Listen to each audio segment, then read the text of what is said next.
सो guys welcome back once again. मैं हूं अभिषेक और आज हम लोग पढ़ने वाले हैं क्लास 10 का चैप्टर 7 ट्रायंगल्स की एक्सरसाइज 7B। अब यहाँ पे जो एक्सरसाइज 7B है ना, इसमें आपको यूज करना होगा सिमिलैरिटी वाला क्राइटेरिया। देखो ये सिमिलैरिटी है क्या, अभी ये सब कुछ आपको सिखा देंगे, बट उससे पहले यहाँ पर देखो करना क्या है हमें। यहाँ पर जो क्वेश्चन फर्स्ट है ये कह रहा है in each of the given pair of triangle find which pair of triangle are similar, state the similarity criterion and write the similarity relation in the symbolic form. देखो क्वेश्चन क्या कह रहा है कि हमारे पास दो ये ट्रायंगल दिख रहा है ना, इन ट्रायंगल को देख के बताओ कि ये क्या सिमिलर है। अगर ये सिमिलर है तो किस क्राइटेरिया से ये सिमिलर हो रहा है, और अगर नहीं हो रहा है तो भी बताओ कि ये सिमिलर नहीं है। अब किसी भी ट्रायंगल को सिमिलर करने के लिए चार क्राइटेरिया होते हैं। पहला होता है एंगल एंगल, दूसरा होता है एंगल एंगल एंगल, तीसरा होता है साइड एंगल साइड, और जो लास्ट वाला होता है वो होता है साइड साइड साइड। अब ये सिमिलर कैसे करते हैं उसको देखो। तो शुरू करते हैं क्वेश्चन नंबर इसी के फर्स्ट पार्ट से। अब यहाँ पर ना इसको सॉल्व करते करते हम लोग का बेसिक तो बिल्कुल क्लियर हो जाएगा। अगर जहाँ बेसिक हमारा क्लियर हुआ ना तो सारे क्वेश्चन इजी से आसान लगने लगेंगे। तो देखो हमें क्या करना है, हमें यहाँ पर बताना है क्या ये दोनों ट्रायंगल आपस में सिमिलर हैं, क्या ये दोनों आपस में सिमिलर हैं, और क्या ये दोनों आपस में सिमिलर हैं। ये सब कुछ हमें बताना है। अब सिमिलर कैसे होते हैं यहाँ पर पहले वो समझ लो। अभी हमने बताया कि सिमिलर होने के चार क्राइटेरिया होते हैं, जैसे कि एक होता है एंगल एंगल एंगल, इससे सिमिलर हो जाएगा, या फिर एंगल एंगल से सिमिलर हो जाएगा, या फिर साइड एंगल साइड से सिमिलर हो जाएगा, या फिर साइड साइड साइड से सिमिलर हो जाएगा। इन चारों से हमारे जो ट्रायंगल हैं ये सिमिलर होते हैं। अब बात ये आती है कौन सा किससे सिमिलर होगा, वो पता लगाने के लिए हमें अपने ट्रायंगल को देखना पड़ेगा, जो कि यहाँ पर दिख रहा है पहला वाला। अब इसमें देखो आपको गिवन क्या है, हमको यहाँ पर गिवन है सिर्फ एंगल गिवन है। क्या गिवन है? एंगल गिवन है। तो हो सकता है हमारा इससे सिमिलर हो जाए या फिर इससे सिमिलर हो जाए, क्योंकि सिर्फ एंगल ही गिवन है और कुछ गिवन नहीं। तो चलो यहाँ पर लिखते हैं इन ट्रायंगल। हमने यहाँ लिख दिया है कि हमारे पास है ए बी सी ट्रायंगल, और यहाँ कर दिया एन ट्रायंगल, यहाँ पर हो गया पी क्यू आर। ये दोनों हमारे ट्रायंगल हो गए, ठीक है। अब इसको ध्यान से देखो, यहाँ पर ना हमें क्या दिख रहा है कि जो एंगल ए है ये 50 है, और यहाँ पर एंगल जो P है ये 60। तो ये दोनों एंगल आपस में इक्वल तो है नहीं, तो फिर क्या करें। देखो यहाँ पर समझने वाली बात ये है, हमें देखना होगा कि जो ये एंगल A है इसकी करस्पॉन्डिंग एंगल कौन सा है इस वाले फिगर में। तो हमने देखा इसके करस्पॉन्डिंग ये भी हो सकता है, ये भी हो सकता है, ये भी हो सकता है। अब कैसे पता लगाए कि कौन सा किसके करस्पॉन्डिंग है, तो सिंपल सी बात है, यहाँ पर पता बिल्कुल नहीं लगाना है। बस कोशिश करो जो हमें एक जैसे एंगल दिख रहे हैं ना, जब हमें ये ना पता हो कि ये वाला ट्रायंगल सिमिलर है, अभी हमें पता नहीं है ना, तो जब पता नहीं होता है तो अब किसी भी एंगल को क्या बोल दो कि ये दोनों आपस में करस्पॉन्डिंग है। जैसे कि यहाँ पर हमने बोल दिया एंगल ए है, ये करस्पॉन्डिंग एंगल है एंगल क्यू के, और ये दोनों आपस में इक्वल हैं क्योंकि ये दोनों है 50 डिग्री के। इतनी सी बात है, बस यही समझना है। वैसे ही यहाँ पर एंगल आपको बी दिख रहा है, तो एंगल बी ये भी सिमिलर हो जाएगा, और सॉरी बोल सकते हैं कि जो ये एंगल बी है इसके करस्पॉन्डिंग हो जाएगा एंगल पी, क्योंकि ये दोनों 60 हैं। हमें यहाँ पर अभी ज़्यादा दिमाग नहीं लगाना है, सिंपल से देखना है कौन सा हमारा एक जैसा है, बस यही करना है। तो ये हो गया 60, ओके, ये बोल दिया पी, और ये हो गया हमारे पास 60। वैसे ही हमारे पास जो एंगल सी है ये बराबर हो जाएगा एंगल आर के। क्यों बराबर हो जाएगा? क्योंकि ये हो गया है इसके करस्पॉन्डिंग, और साथ में बोल देंगे ये है 70 डिग्री का। तो हमने देखा कि हमारे पास जो ये दोनों ट्रायंगल हैं ये दोनों ट्रायंगल सिमिलर हो रहे हैं, एंगल एंगल एंगल से सिमिलर हो रहे हैं। तो हम लोग लिख सकते हैं कि हमारे पास जो ट्रायंगल है ए बी सी नाम का वो सिमिलर हो रहा है। सिमिलर के लिए ये साइन लगाएंगे किस ट्रायंगल से? P Q R. अगर हमने यहाँ पर पी क्यू आर लिख दिया ना तो इसका मतलब बदल जाएगा। क्या मतलब बदल जाएगा? देखो यहाँ पर हमें लिखना होता है कि ये सिमिलर कैसे हो रहा है। जैसे हमने बोला एंगल ए सिमिलर हो रहा है एंगल क्यू से, तो यहाँ पर लिखो क्यू। वैसे ही एंगल जो ये बी दिख रहा है ना, ये एंगल बी सिमिलर हो रहा है एंगल पी से, तो यहाँ लिखो पी। और एंगल जो सी है ये सिमिलर हो रहा है एंगल आर से, तो यहाँ लिखो आर। तो हम लोग अब बोलेंगे ए बी सी सिमिलर है ट्रायंगल क्यू पी आर के। अगर आपने यहाँ पर ए बी सी सिमिलर लिख दिया पी क्यू आर, तो यहाँ पर इसका मतलब बदल जाएगा। इसका मतलब ये हो जाएगा कि एंगल ए सिमिलर हो जाएगा एंगल पी के, एंगल बी सिमिलर हो जाएगा एंगल क्यू के, और ऐसे ही आर। ये सब हम लोग बोल सकते हैं। सिमिलर की बात ना करें तो हम लोग बोल सकते हैं इक्वल हो जाएगा। एंगल ए इक्वल हो जाएगा एंगल पी से, एंगल बी इक्वल हो जाएगा एंगल क्यू से, और एंगल सी इक्वल हो जाएगा एंगल आर से। इतनी बात क्लियर है। ये गलत हो जाएगा, बट सही क्या है? ये है। तो हम लोग यहाँ पर लिखेंगे ये सिमिलर हो रहे हैं by angle angle angle similarity से। बस यही हमें करना होता है, यही हो गया इसका सोल्यूशन, है ना? कितना इजी। अब आ जाओ इसी के सेकंड वाले में। यहाँ पर ना हमें गिवन क्या है, सबसे पहले देखो हमें एक एंगल ये गिवन है, एक एंगल ये गिवन है, हमने देखा दोनों एंगल एक जैसे हैं, बहुत बढ़िया। अब हमने देखा इसी के बगल वाली जो साइड है वो 3 है और इसकी जो बगल वाली साइड है वो 9 है, तो हम लोग इसमें भी कुछ खेल कर सकते हैं। और देखा हमें एक साइड ये पता है और एक साइड ये पता है, तो इसका मतलब ये हो रहा है कि हमें 2 साइड पता है और एक एंगल पता है।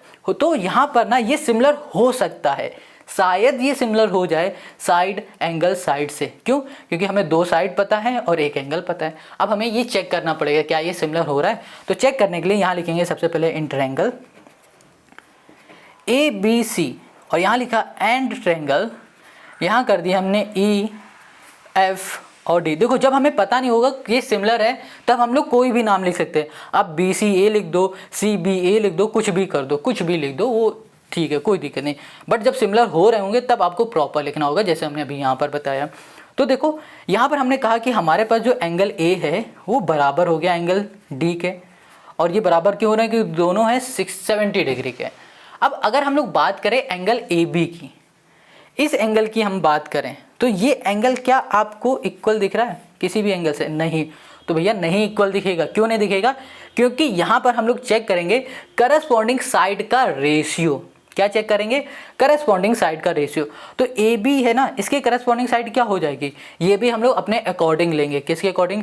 हो सकता है ये 3 है और 3 के डिवाइड में अगर हम लोग 9 लिख दें तो ये सॉल्व होकर हमारे पास आ जाएगा 1/3। और ऐसे ही अगर ये वाली साइड से भी आ गया तो हम लोग बोल देंगे ये दोनों इक्वल हैं। तो हम लोग यहाँ पर क्या करेंगे? करस्पॉन्डिंग साइड का रेशियो निकालेंगे। तो यहाँ लिखा हमने ए बी और डिवाइड में कर दिया हमने EC ED। तो ये हो गया हमारे पास 3/9 हो गया। इसको हम लोग 1/3 भी लिख सकते हैं, ठीक है। अब देखो, अब यहाँ पर ना ये जो D है, जो ये एंगल था, इसके इस साइड, दूसरी साइड हमें साइड पता है जो कि 6 है। बट यहाँ पर जो एंगल A है हमें इसकी ये वाली साइड पता है, ये वाली साइड पता ही नहीं है। तो हम लोग यहाँ पर लिखेंगे जो AC साइड है इसकी करस्पॉन्डिंग साइड हो जाएगा FD। और जब हमको जनाब साइड ही नहीं पता है तो हम लोग कैसे कह दें कि ये सिमिलर है?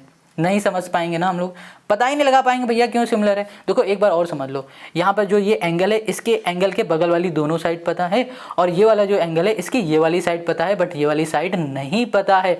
हमें ये वाली साइड पता, तो इससे हमें लेना देना नहीं है।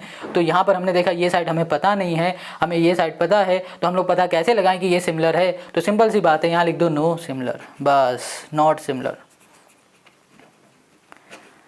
बस क्लियर हो गया। बस ऐसे ही सॉल्व करना है। अब आ जाओ इसी के तीसरे में। तो तीसरे में क्या गिवन है? हमको यहाँ पर साइड एंगल साइड गिवन है, वैसे ही साइड एंगल साइड गिवन है। तो हो सकता है कि ये वाला जो हमारे पास ट्रायंगल है, ये दोनों ट्रायंगल सिमिलर हो जाएं साइड एंगल साइड से। तो चलो चेक करो। तो सबसे पहले लिखो इन ट्रायंगल ABC, फिर लिखो एंड ट्रायंगल, हमने यहाँ लिख दिया PQR, ये लिख दिया। ये दोनों हमने ट्रायंगल यहाँ पे लिख दिया। अब देखो यहाँ पर ना सबसे पहले चेक किया कि जो हमारे पास एंगल C है ये बराबर है एंगल Q के, ठीक है, और ये दोनों है 80 डिग्री के। बहुत बढ़िया, हमने देखा कि दोनों एंगल हमारे इक्वल हो चुके हैं। अब बात आती है कि इस C एंगल के इधर भी एंगल है, यहाँ पे मतलब यहाँ भी साइड है, यहाँ पर भी साइड है, दोनों साइड पता है, और वैसे ही इस वाले एंगल के भी दोनों बगल वाली साइड हमें पता है। तो अब ये सिमिलर हो सकता है। अब बात आती है ये सिमिलर कैसे होगा, इसको कैसे करें? तो सबसे पहली बात हमने क्या बताया कि हमें अपने हिसाब से इसे सिमिलर बनाना है, कैसे भी करके। तो अब हमें देखना पड़ेगा कि जो ये साइड दिख रहा है, इस साइड के करस्पॉन्डिंग साइड कौन सी है इन दोनों में करस्पॉन्डिंग साइड क्या है? तो जैसे कि यहाँ लिखा हुआ है CA, यहाँ लिख दिया हमने CA। इसके डिवाइड में करस्पॉन्डिंग साइड हम लोग क्या लिख सकते हैं? QR लिख सकते हैं। अच्छा, आप कहोगे भैया QR ही क्यों ले रहे हैं, हम PR ले लेंगे। हाँ बिल्कुल PR ले लो। तो देखो अगर हमने यहाँ लिख दिया 8/6 तो हमको क्या मिल रहा है? पहले ये देख लो, ये मिल जाएगा। हम 2 से करेंगे तो 4/3 मिल जाएगा, ठीक है। वैसे ही हमने बोल दिया कि हमारे पास जो CB है इसके जो करस्पॉन्डिंग साइड है वो हो जाएगा हमारे पास PQ, ये हो गया PQ, और ये लिख सकते हैं 6/4.5 लिख सकते हैं। अब इसको भी सॉल्व करोगे ना तो 4/3 आ जाएगा। अब देखो अगर हमारा करस्पॉन्डिंग साइड का रेशियो दोनों का इक्वल आता है, एक जैसा आ रहा है, तो ही हम लोग बोलेंगे कि ये दोनों ट्रायंगल हमारे सिमिलर हैं। ट्रायंगल ABC सिमिलर हो जाएगा किसके? ये सिमिलर हो जाएगा हमारे पास, ओके। अब इसको भी ध्यान से लिखना पड़ेगा, कैसे लिख सकते हैं? यहाँ पर हो जाएगा हमारे पास A है ना, ये A है, यहाँ पर आ जाएगा P और ये हो जाएगा Q और यहाँ पर हो जाएगा हमारे पास R। यहाँ कर देंगे बाई साइड एंगल साइड से, साइड एंगल साइड से ये सिमिलर हो रहा है। अब इसको एक बार और समझ लो, ये अच्छा है। देखो हमने पहले एंगल को सिमिलर कर दिया, मतलब इक्वल कर दिया, तो एंगल से हो गया हमारे पास। अब हमने देखा कि ये दोनों जो साइड हैं, इन साइड के करस्पॉन्डिंग साइड का रेशियो भी आपस में इक्वल हो रहा है। अगर यहाँ पर CA लिखा है, CA के करस्पॉन्डिंग साइड हमने मान लिया होता PQ होता, तो 8/4/5 आता होता, ठीक है। वैसे ही हमने बोल दिया जो CB है जो कि 6 है, इसकी करस्पॉन्डिंग साइड है 6 है, तो क्या इसको सॉल्व करने में इनका रेशियो एक जैसा आ रहा होता? नहीं आ रहा होता। नहीं आ रहा होता तो हम लोग बोल देते नॉट सिमिलर। बट हमें कोशिश करना है, कैसे भी करके हमें सिमिलर लाना ही है, पूरी कोशिश लगा दो। इसको इसके इक्वल करो, चाहे इसके इक्वल करो, बस सिमिलर लाओ। अगर आ रहा है तो आप सिमिलर लिखोगे साइड एंगल साइड से। तो ये बात आपको समझ में आ गई ना कैसे करना है। तो चलो अब आते हैं इसके फोर्थ वाले पर। अब यहाँ पर आपको दिख रहा है फोर्थ क्वेश्चन, और इसमें हमें 2 ट्रायंगल दिए हुए हैं और इसकी साइड गिवन है। तो हम लोग यहाँ पर इसको देख के समझ पा रहे हैं कि ये सिमिलर होगा तो सिर्फ साइड से सिमिलर होगा। क्यों होगा? क्योंकि हमें सिर्फ यहाँ पर इसकी साइड पता है। तो यहाँ पर सबसे पहले लिखेंगे इन ट्रायंगल, यहाँ पर लिख दिया हमने DEF कर दिया, और यहाँ कर दिया एंड हो गया हमारे पास ट्रायंगल P, ये हो गया QR हो गया। इतनी बात क्लियर हो गई। चलो अब देखो यहाँ पर क्या लिखा हुआ है, DE है। अब अच्छा ये बताओ इसके करस्पॉन्डिंग साइड कौन सी होगी? ये हो गई क्या? देखो ऐसे सिंपल सा देख के नहीं लिखना है, हमें बस ये देखना है कि ऐसी करस्पॉन्डिंग साइड ले ले ताकि सभी करस्पॉन्डिंग साइड का रेशियो एक जैसा आ जाए। अगर हम लोगों ने इसके और इसको ले लिया तो हमारा काम बन जाएगा। जैसे कि हमने लिखा यहाँ पर DE जो है ना, इसके जो करस्पॉन्डिंग साइड है वो है QR, और इन दोनों का अगर हम लोग रेशियो निकालें तो यहाँ पर आ जाएगा 2.5 डिवाइड में 5, और इसको सॉल्व कर देंगे तो 1/2 हमको यहाँ पर मिल जाएगा। वैसे ही अगर हम लोग EF की बात करें, EF और इसके करस्पॉन्डिंग साइड हम लोग अगर PQ ले लें तो यहाँ पर आ जाएगा PQ इक्वल्स टू हो गया 2/4, और यहाँ पर आ गया हमारे पास 1/2। वैसे ही अगर हम लोग DF की बात करें और इसके करस्पॉन्डिंग साइड आ जाएगा हमारे पास PR, तो यहाँ पर लिख सकते हैं 3/6 इक्वल्स टू 1/2। तो हमने देखा कि सभी साइडों का क्या हो रहा है, जो रेशियो आ रहा है वो सेम आ रहा है। तो हम लोग बोल सकते हैं कि हमारे पास जो ट्रायंगल है DEF, ये सिमिलर ट्रायंगल हो गया। किससे सिमिलर हो गया? ये हो गया PQR से, और रीज़न दे दो किससे सिमिलर होगा? साइड से। और यही हो गया क्वेश्चन नंबर 4 का सोल्यूशन। अब आ जाओ इसी के लास्ट वाले क्वेश्चन में जो कि है 5। इसमें देखो ध्यान से फिगर को, तो यहाँ पर ना सिर्फ हमें 2 ट्रायंगल दिख रहे हैं। एक ट्रायंगल है 80 डिग्री का, ठीक है, दूसरा है हमारे पास ये 30 डिग्री का, और यहाँ पर है हमारे पास 80 डिग्री का। शायद हमने गलत लिख लिया क्या? ओके नहीं, ठीक है। और जो तीसरा जो इसका दूसरा ट्रायंगल है वो 70 डिग्री का। अब यहाँ पर ना हमें सिर्फ 2 ट्रायंगल पता है। अब इन 2 ट्रायंगल की हेल्प से हम लोग इसे सिमिलर करना है। अगर अभी आप इसको देख लोगे ना तो आपको लगेगा नहीं यार, अगर इसको हम लोग सिमिलर करेंगे ना तो ये गड़बड़ हो जाएगा। क्यों हो जाएगा? होगा ही नहीं, क्योंकि ये 70 दिया है, ये 30 दिया है। हाँ बिल्कुल सही कह रहे हो, सिमिलर अभी तो नहीं होगा बट 2 सेकंड में हो जाएगा। कैसे? देखो या ये वाला ट्रायंगल ले लो या फिर ये वाला ट्रायंगल ले लो, इन दोनों में से कोई भी एक ट्रायंगल ले लो।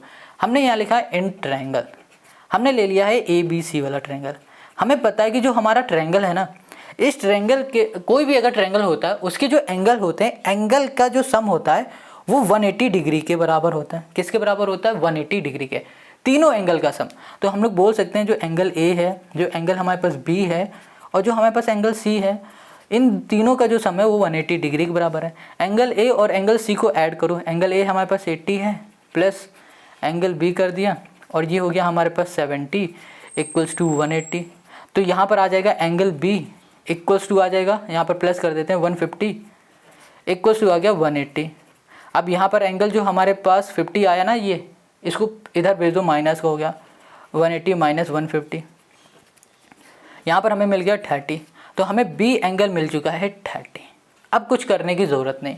अब देखो ये एंगल इसके इक्वल हो गया, ये एंगल इसके इक्वल हो गया, तो ये एंगल से दोनों सिमिलर हो जाएंगे ना। तो हम लोग लिखेंगे यहाँ पर ट्रायंगल हमारे पास ABC है, और यहाँ पर एंड जो ट्रायंगल है हमारे पास MN और R। इन दोनों ट्रायंगल में जो हमने एंगल A देखा है और इसके जो करस्पॉन्डिंग साइड एंगल M है, सॉरी करस्पॉन्डिंग जो एंगल है वो M है, ये दोनों सेम है। और वैसे ही जो एंगल B है और इसके इक्वल हो जाएगा एंगल N, ये हो जाएगा हमारे पास 30 डिग्री का हो जाएगा। तो हम लोग बोल सकते हैं कि हमारे पास जो एंगल बी सी है, जो ट्रायंगल ए बी सी है वो सिमिलर है किससे, एम एन और आर से सिमिलर है। यहाँ लिख दो बाई एंगल सिमिलरिटी। बस यही हो गया इसका हमारा सॉल्यूशन। आई होप आपको ये सब समझ में आ गया। देखो ये सब समझना बहुत ही ज़रूरी है क्योंकि यही बेसिक है इस एक्सरसाइज का। अगर आपने ये नहीं समझा ना ढंग से तो आपको थोड़ी ना थोड़ी प्रॉब्लम होगी हर एक क्वेश्चन में। तो चलो शुरू करते हैं अब क्वेश्चन नंबर 2 को। अब यहाँ पर जो क्वेश्चन नंबर 2 है इसमें हमें गिवन है कि हमारे पास जो ट्रायंगल है ओ डी सी, ये है ओ, ये डी है, ये सी, ये जो ट्रायंगल है ये सिमिलर है ट्रायंगल ओ बी ए के। मतलब ये वाला ट्रायंगल सिमिलर है इस वाले ट्रायंगल के, और साथ में हमें ये एंगल गिवन है और यहाँ पर ये एंगल गिवन है। और हमसे पूछा गया है कि हमारे पास जो DOC नाम का एंगल है, DOC ये वाला एंगल, ये क्या है, और यहाँ पर DCO ये वाला एंगल, ये क्या है, और यहाँ पर OAB ये एंगल और OBA ये एंगल, ये 4 एंगल हमसे पूछे गए। तो ये क्वेश्चन सॉल्व करना बहुत ही ईजी है। देखो यहाँ पर ध्यान से, अगर हम लोग सबसे पहले बात करें एंगल DOC की बात करें, ये वाले एंगल की, तो ये वाला एंगल बन कहाँ रहा है। अगर इसको थोड़ा फिगर को घुमा देते हैं, इसको आप ध्यान से देखो, ये जो बी दिख रहा है ना, ये एक स्ट्रेट लाइन दिख रही है। क्या दिख रही है? Straight line. और स्ट्रेट लाइन में ये हमारा एंगल बन रहा है। हमें पता है कि जो स्ट्रेट लाइन में हमारा पूरा एंगल बनता है ना, वो पूरा एंगल होता है 180 डिग्री के बराबर। हमें यहाँ पर इतना एंगल पता है। देखो ये स्ट्रेट लाइन है, ये छुपा लो तो आपको ये स्ट्रेट लाइन दिख रही है। अब ये स्ट्रेट लाइन में हमें ये एंगल पता है और ये एंगल नहीं पता है।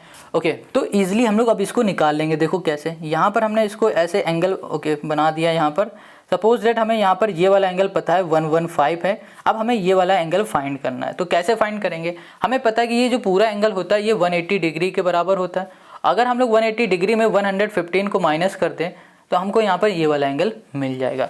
तो वही हम लोग करने जा रहे हैं। यहाँ लिख दिया हमने 180, यहाँ कर दिया हमने माइनस, तो यहाँ पर हम लोग माइनस करा देंगे एंगल किसको, BOC को। तो यहाँ लिख दिया एंगल BOC कर दिया। अब देखो यहाँ हो गया हमारे पास 180, BOC एंगल हमें पता है 115 है, और यहाँ पर हो गया हमारे पास एंगल DOC हो गया।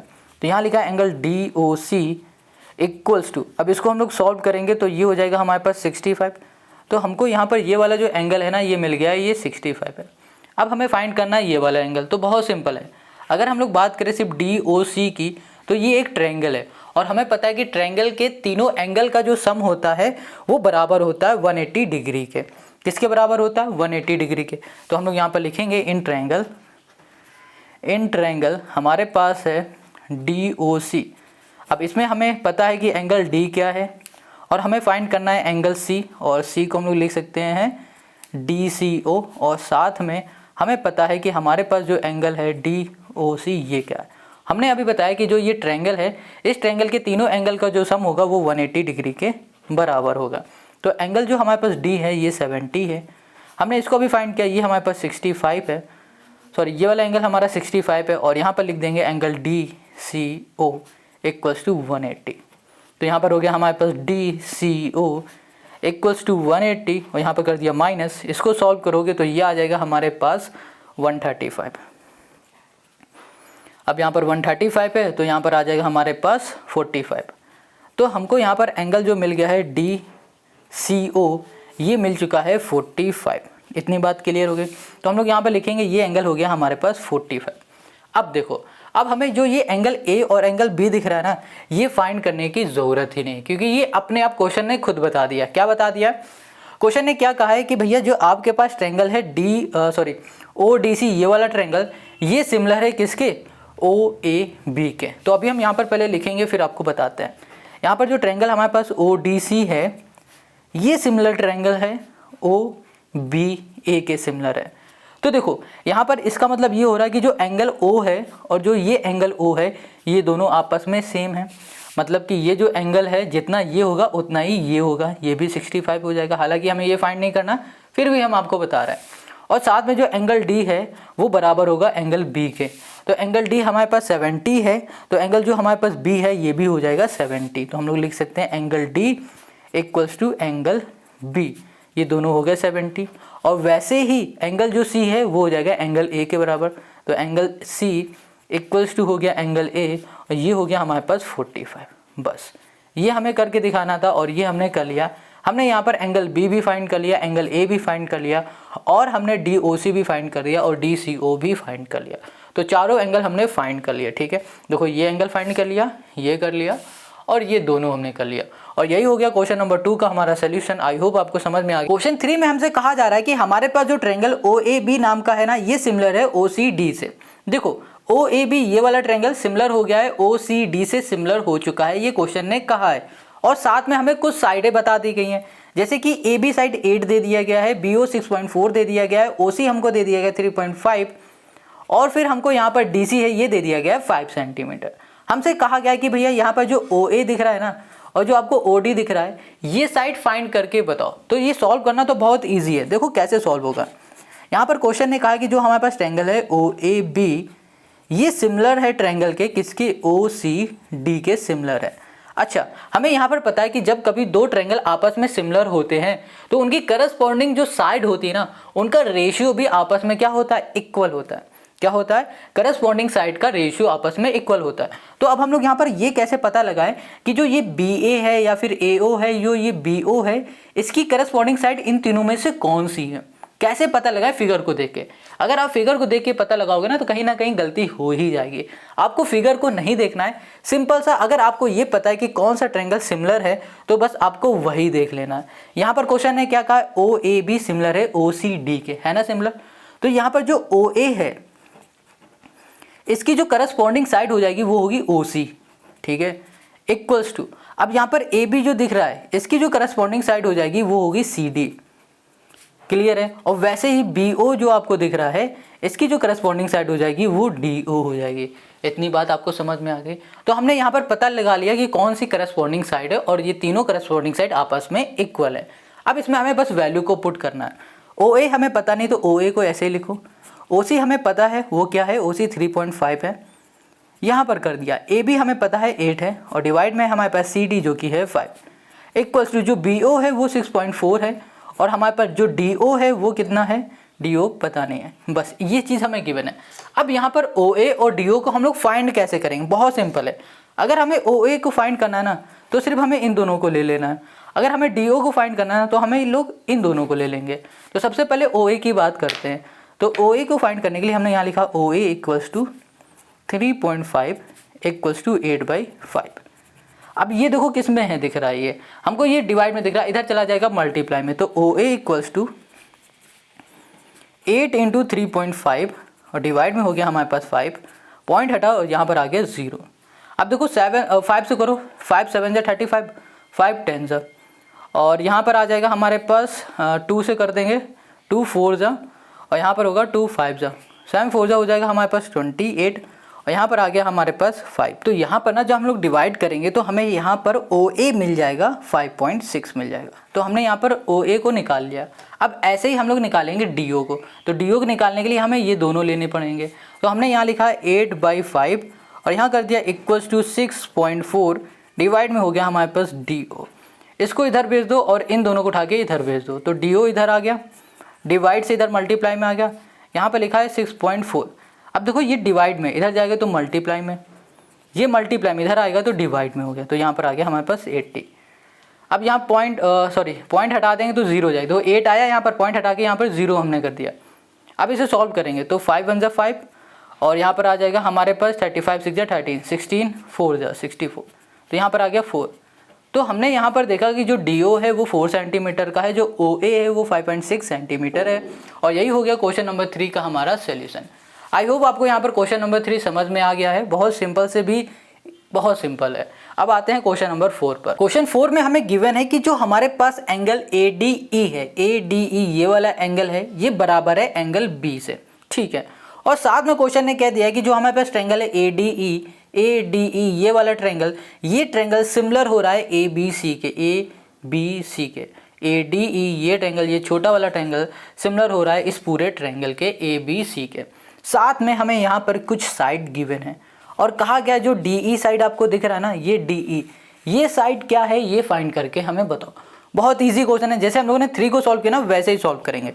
सबसे पहले देखो हमें ट्रायंगल जो पता है, हमें जो ट्रायंगल ही जो पता है ए डी ई, ये सिमिलर हो रहा है किससे, ये ट्रायंगल ए बी सी से सिमिलर हो रहा है।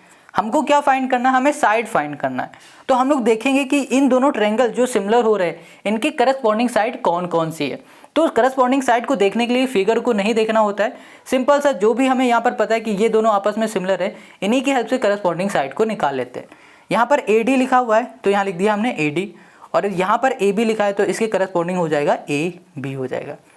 इक्वल्स टू यहाँ पर DE है तो यहाँ कर दिया हमने DE, और डिवाइड में आ जाएगा हमारे पास BC, और सेम इक्वल्स टू यहाँ पर हो गया हमारे पास EA, और साथ में आ जाएगा हमारे पास CA हो गया। इतनी बात क्लियर है। तो हमें यहाँ पर पता चल गया कि भैया कि ये कौन कौन सी करस्पॉन्डिंग साइड इन सभी के इक्वल है। इतनी बात क्लियर हो गई। अब हमें जो भी गिवन है ना उसकी वैल्यू बस इसमें रख देनी है। जैसे कि AD हमें 3.8 गिवन है तो यहाँ पर कर दिया 3.8, और AB हमें गिवन है नहीं तो AB को AB लिख दो। इक्वल्स टू यहाँ पर हमारे पास है DE, क्या हमें DE गिवन है कहीं पर? हमें DE नहीं गिवन है, हमें DE ही फाइंड करना है तो DE लिख दिया। डिवाइड में BC है तो यहाँ लिख दिया 4.2। इक्वल्स टू यहाँ पर EA है, ये हमारे पास 3.6, और डिवाइड में आ गया CA हमारे पास कहाँ पर है देख लेते हैं।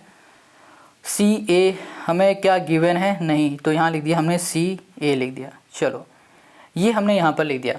अब देखो यहाँ पर हमें यहाँ पर क्या फाइंड करना है, DE फाइंड करना है, ठीक है। तो हम लोग ये DE फाइंड कैसे कर लेंगे इसको थोड़ा सा समझ लो। देखो अगर हमें यहाँ पर DE को फाइंड करना है ना तो हमें यहाँ पर CA की वैल्यू पता होनी चाहिए या फिर हमें AB की वैल्यू पता होनी चाहिए। अगर हमें CA की वैल्यू पता होगी तो इन दोनों की हेल्प से हम लोग ED को निकालेंगे DE को, और अगर हमें AB की वैल्यू पता होगी तो हम लोग इन दोनों की हेल्प से निकाल लेंगे। तो कहीं पर आपको CA गिवन है नहीं, हमें CA तो नहीं गिवन है, बट हमें यहाँ पर पता है कि AB क्या है, ये AB। आप कहोगे AB तो गिवन नहीं, कैसे पता है? बहुत सिंपल है। देखो यहाँ पर जो AE है हमें गिवन है, यहाँ पर AE दिख रहा है ये है 3.6, और यहाँ पर जो EB दिख रहा है ये हमें पता है 2.1 है। अब इन दोनों को ऐड कर दोगे तो आपको AB मिल जाएगा। तो हम लोग यहाँ पर लिखेंगे 3.8, और डिवाइड में आ गया हमारे पास 3.6 प्लस 2.1 इक्वल्स टू DE, और डिवाइड में आ गया हमारे पास 4.2 आ गया, ठीक है। अब यहाँ पे लिखा हमने 3.8, और ये हमारे पास 4.2 डिवाइड में इधर जाएगा मल्टीप्लाई में हो गया 4.2, और इन दोनों को ऐड करेंगे तो ये हो गया 5.7, और इक्वल्स टू आ गया हमारे पास DE। इतनी बात क्लियर हो गई। अब इसको हम लोग सॉल्व करेंगे ना तो हमें सॉल्व करने में मिल जाएगा 2.8, आप करके देख लेना, और यही हो जाएगा क्वेश्चन नंबर 4 का हमारा सोल्यूशन। आई होप आपको समझ में आ गया। देखो कितना सिंपल था। यहाँ पर हमें एंगल दे दिए गए थे बट इस एंगल का कोई काम नहीं था, हमें फाइंड करना था साइड। तो हम लोगों ने यहाँ पर इसकी करस्पॉन्डिंग साइड निकाल लिए थे और इसमें वैल्यू पुट कर दी तो हमें मिल गया हमारा आंसर। अब आते हैं हम लोग क्वेश्चन नंबर 5 पर। अब यहाँ पर जो क्वेश्चन नंबर आपको 5 दिख रहा है इसमें क्वेश्चन ने कहा है कि दो सिमिलर ट्रायंगल के पेरीमीटर हमें यहाँ पर गिवन है। हमने यहाँ पर ट्रायंगल अपने हिसाब से बना लिया, एक का नाम रख दिया ABC, दूसरे का नाम PQR रख दिया।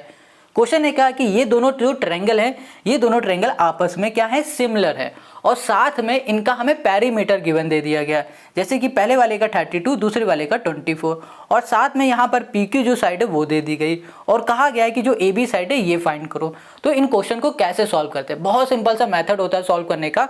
यहाँ पर अगर आपको पता है कि जो सिमिलर ट्रायंगल है ना उनके सिमिलर ट्रायंगल के जो पेरीमीटर होते हैं उन पेरीमीटर का रेशियो बराबर होता है सिमिलर ट्रायंगल के हर एक करस्पॉन्डिंग साइड के रेशियो के बराबर होता है। ये बात समझ में आ रही है? नहीं आ रही तो अभी बताते हैं। जैसे कि यहाँ पर हम लिख देते हैं कि हमारे पास एक ट्रायंगल है ABC नाम का, और दूसरा जो ट्रायंगल है ABC नाम का ये सिमिलर ट्रायंगल है दूसरे ट्रायंगल के PQR नाम से। तो हमने कहा कि इसके करस्पॉन्डिंग साइड पहले तो बताओ, तो इसकी करस्पॉन्डिंग साइड क्या हो जाएगी AB, और डिवाइड में आ जाएगा PQ। ऐसे ही तो हम लोग निकालते हैं, हमें फिगर को देखने की जरूरत नहीं। अगर हमें पता है कि ये दोनों ट्रायंगल सिमिलर है तो इसी को देख के निकाल लेंगे। अब यहाँ पर BC लिखा हुआ है तो BC लिख दिया, और डिवाइड में आ गया हमारे पास QR, यहाँ कर दिया QR, इक्वल्स टू हो गया यहाँ पर CA, और डिवाइड में आ जाएगा RP, ये हो गया RP। इतनी बात क्लियर हो गई। तो हमने यहाँ पर क्या लिखा कि अगर हमारे पास ये दोनों ट्रायंगल सिमिलर हैं तो इनकी जो करस्पॉन्डिंग साइड है ना उस करस्पॉन्डिंग साइड का रेशियो आपस में इक्वल होगा, ये चीज़ हमने लिख दी। बट यहाँ पर हमें पेरीमीटर गिवन है और कहा जा रहा है ये वाली साइड निकालो। तो हमने आपको बताया कि जो पेरीमीटर होता है ना इन दोनों ट्रायंगल के पेरीमीटर का रेशियो बराबर होगा हर एक साइड के हर एक करस्पॉन्डिंग साइड के रेशियो के। इसके भी इक्वल होगा, इसके भी इक्वल होगा, और इसके भी इक्वल होगा। तो यहाँ पर हम पहले लिख देते हैं पेरीमीटर ऑफ, यहाँ कर दिया हमने ट्रायंगल ABC। अब हमने इसकी किस चीज़ की बात की, पेरीमीटर ऑफ ट्रायंगल ABC के रेशियो की, मतलब कि इन दोनों के पेरीमीटर का रेशियो। तो यहाँ लिख दिया पेरीमीटर ऑफ ट्रायंगल PQR, ये किसके बराबर होगा, इन तीनों साइड के बराबर होगा। ये भी बोल सकते हो कि ये AB के भी बराबर है, और वैसे ही आप ये भी बोल सकते हो कि इसका जो है ना पेरीमीटर का रेशियो वो बराबर BC अपॉन QR के भी इक्वल है, और वैसे ही CA अपॉन RP के इक्वल है। इन सभी के इक्वल होता है, सभी के इक्वल, या फिर इसके इक्वल बोल दो, या फिर इन दो इसके इक्वल बोल दो, या फिर इसके इक्वल बोल दो, किसी के भी इक्वल आप बोल सकते हो, क्योंकि इक्वल ही होता है सभी के। अब बात आती है कि हम लोग AB को कैसे फाइंड करें। तो देखो यहाँ पर हमें AB को फाइंड करना है, और साथ में हमें PQ लिखा हुआ है, मतलब गिवन है। तो हम लोग अगर इन दोनों को ले लेते हैं और इसको सॉल्व करने की कोशिश करते हैं तो हमें आंसर मिल जाएगा। देखो कैसे, पेरीमीटर ऑफ ट्रायंगल ABC हमें गिवन है कितना है 32, तो हमने यहाँ पे लिख दिया 32, और पेरीमीटर ऑफ हमें PQR ये भी गिवन है 24, तो 24 कर दिया। अब हमें AB गिवन है जो कि है हमारे पास क्या, कुछ भी नहीं है, AB फाइंड करना है, और यहाँ पर PQ हमें 12 गिवन है, ये 12 कर दिया। ये हमारे पास डिवाइड में इधर भेज दो, ये मल्टीप्लाई में हो जाएगा, तो यहाँ पर हो गया 32 इंटू हो गया हमारे पास 12, डिवाइड में आ गया हमारे पास 24, इक्वल्स टू आ गया हमारे पास AB हो गया। इतनी बात क्लियर है। 12 से इसे कैंसिल करो 2, और इसे कैंसिल करो तो यहाँ पर आ गया 16, तो हमें यहाँ पर AB मिल गया है 16, और यही हो गया हमारे पास इस क्वेश्चन का सोल्यूशन। तो क्वेश्चन नंबर जो 5 है ना, ये हमारा सॉल्व हो गया, और यहाँ लिख दो 16 सेंटीमीटर, और यही हो गया इस क्वेश्चन का आंसर। आई होप आज की जो वीडियो है ना, इस वीडियो में पांचों क्वेश्चन आपको समझ में आ गए। अगर कहीं भी कोई भी डाउट है तो कमेंट करके पूछो। अब मिलते हैं हम लोग नेक्स्ट वीडियो में, और नेक्स्ट वीडियो में करेंगे इसके आगे के हम लोग क्वेश्चन।